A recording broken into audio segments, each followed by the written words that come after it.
Welcome back to Darling and Grit. I'm Brian. I'm Ashley. And we're going for trees and bushes today. We're shopping. So specifically we want to look for some stone fruit and some currant bushes. We want to find a hybrid, a mix between like a plum or a nectarine. They're called Pluots. I've heard it like 8 different ways. There's Okay. Plouts, Plots, Pluots. Yeah. One of those. Yeah. Or a couple. They're our favorite. Our children really like them a lot. Mm-hmm. They have such the best flavor. So it's like a mix between like a Japanese plum and then like Arctic nectarine. There's many different varieties, but yeah, we really like them a lot. So I would really like to add that to my orchard. And then we need currants. We have some gooseberries that we brought from our last property, but we need currants now too. Yeah, the currant or the gooseberry we got, I just stole like a twig pretty much. It was just a little rootling. So he's a little guy. So we need some currants. Yep. And then we're gonna shop for a lot of other stuff because that's what happens when you go to the nursery/farm store. You just look.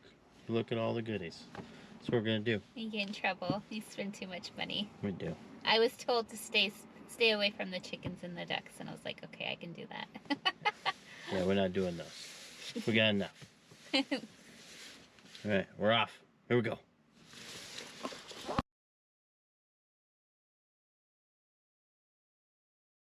All right, we got our trees. We picked them out, and then we also picked out 2 currants.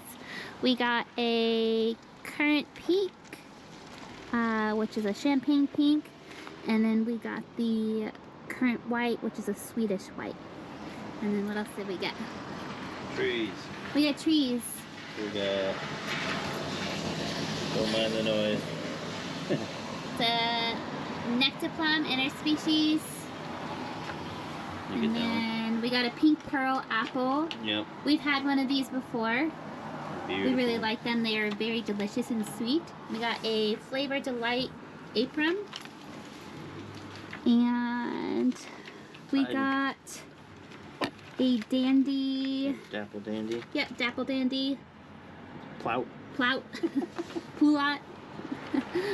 Plooby Doobies. And then we got an 8 and, is it? Oh, QI8 White Peach. So yep. This one is specifically great for areas where peach leaf curl is difficult or is prevalent. So we got one of these because Washington State is notorious for peach curl. Yeah. Because it's so rainy. Yep. Alright, this is one of the trees we didn't get to show you. This one is a semi-dwarf. It's a Satsuma Japanese plum. So I really wanted one of these, and this tree looks healthy, and there are some lower branches that are broken, but that's fine. And then we have the rest of our trees right here that we're going to plant. And we have one other tree.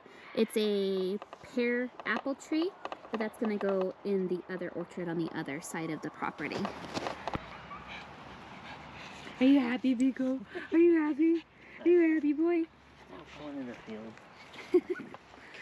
Alright, you ready to start digging some holes? Oh, I love it.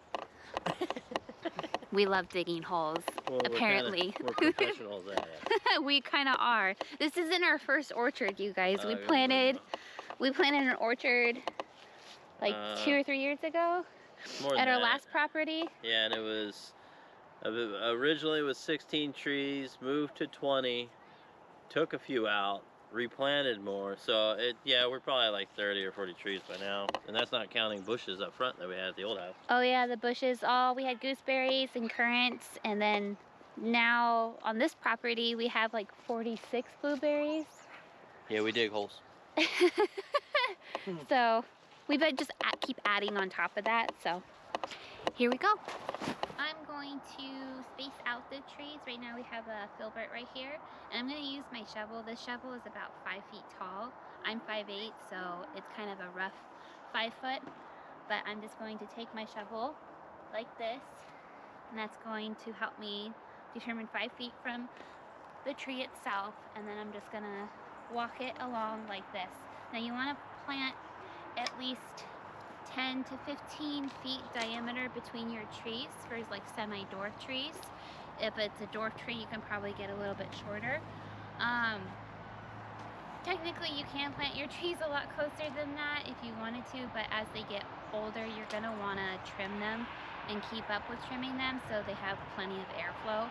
But if you wanna do it right and you don't wanna have to stay up with that, you know, as much as you would with, you know, them being closer together, then you can space them further apart. So you can space them, you know, 10, 15 feet apart, and that's what I'm going to do with this filbert and then the Satsuma plum. So I'm just going to go like this, and that's roughly about 15 feet.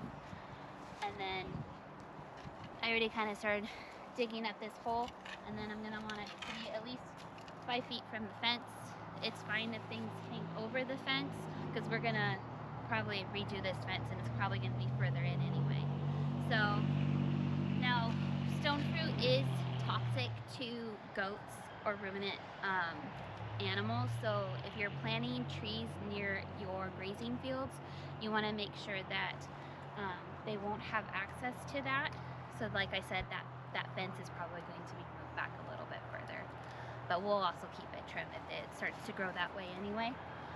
We already have plums on this side, and they don't reach over the fence. And they're probably about, yeah, roughly about 5 or 6 feet away from the fence, so that's fine. But I'm gonna dig a hole. I'm gonna make it a big hole, and the ground is super soft right now because we've had a lot of rain going on. But I just try to dig a large perimeter. I just keep going around. Yeah. What do you see? The turkeys are out. Oh no, our neighbor's turkeys are out. All right, we're gonna have to pause the video for a second, and Brian's gonna have to go save some turkeys.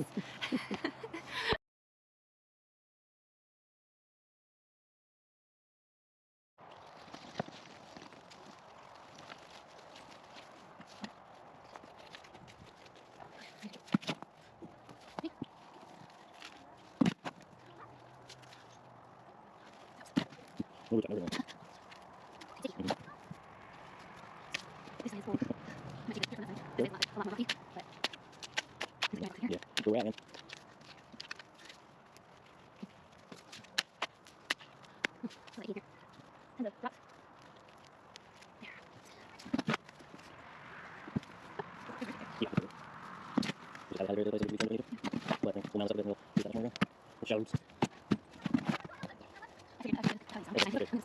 So when we put the dirt in, we layer our compost with just the native soil back in there, and we've done it on all of our trees, and it works great. Never had an issue. Perfect. Yeah. Let me do one more layer. Yeah, we can do more compost on top, and then I'll mash her in.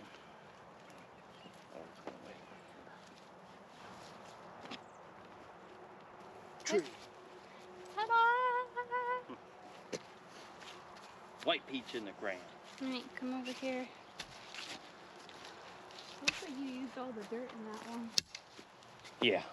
This one will have a pile now. Yeah. All right. Trees are in the ground. We got 1, 2, 3.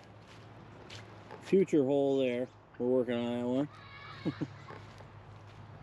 We got 4 and 5 over here where Ash is at. Alright, so all of the trees are in the ground. That was it 6 trees? 5 so far. 5 so far. Alright, we still have another one that we got to put in the ground, which is going to be on the other side, like we've mentioned before, but we got them in. So we did a mixed soil. So we did mixed organic soil, and then we did the native soil, and we did layers. And then we put our straw as a mulch, and then we're going to add rabbit manure on the top, and continue to do that. We've done that with our filbert trees and our other plum trees that were already established here, and we've also done it in the other field. Not so much the other field because it's on the other side, but we have done a little bit. But we did get straw on that side as well, so we're all done. These are our fruit trees. They are our interspecies Pluots, and what are Apricoms, and they have all kinds of different mixed names. So they're peaches mixed with plums, or nectarines mixed with plums, or apricots mixed with plums. They're very delicious if you can ever get your hands on one, especially living on the East Coast through California, Oregon, or Washington, and even up into the BC and Canada area. You would probably just absolutely adore these interspecies stone fruit. So that's the end of our video. If you have any tips or tricks for planting trees, although we're pretty good at it. I don't want to toot our own horn. Yeah. But if you have any tips or tricks on planting trees, definitely put them in the comment box below, and we'll see you guys at the next one. Peace.